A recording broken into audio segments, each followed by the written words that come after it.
Taigi ruošiuosi ir galiu truputėlį papasakot, kasgi įvyko, kai labiau pradėjau dirbti, būdama beprotybės stovyklai. Aišku, aš jums daugiau pasakosiu istorijos, bet kol kas tai daugiau klientų atsirado, kurie nori kvepalų. Paskui kitam istorijai papasakosiu daugiau. Kas labai nustebino, kad kai gavom, pavyzdžiui, užduotį surinkti 20 ne, aš galvojau, kad tai tikrai yra lengva ir jūs tikrai man daug atsakysite ne. Bet žinokit, iš ne aš surinkau tik 2. Tad labai buvo keista, nes galvojau, kad bus lengviau. Taip pat buvo užduotis siųsti savo draugams Facebook'o ir panašiai prezentaciją, kad jie tiesiog įvertintų. Tad man labai patiko tai, kad gavau teigiamus įvertinimus ir paskatinimą toliau tai daryti.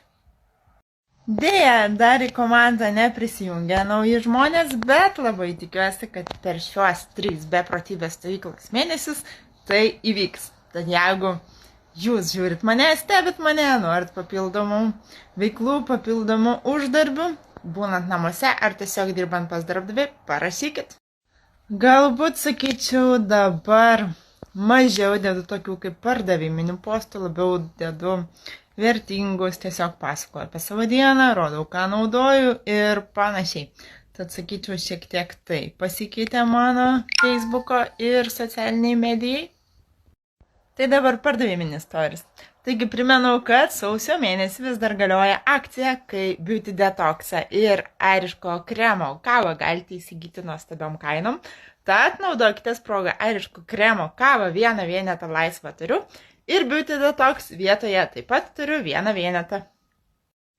Taigi labiausiai, sakyčiau, pasisekė nuo sausio 3 prasidėjo kvepalų bumas. Taigi pardaviau 2 vyrams kvepalus. Vienas sakė, sugrįž, nes patiko kvepalai, kitas irgi sakė, kad galbūt sugrįž. Na ir šiandien dar išsiųsiu vienus moteriai. Tad net balsas išėjo. Tad apibendrinimas, beprotybės stovykla veikia ir darysiu ir užduotis ir toliau.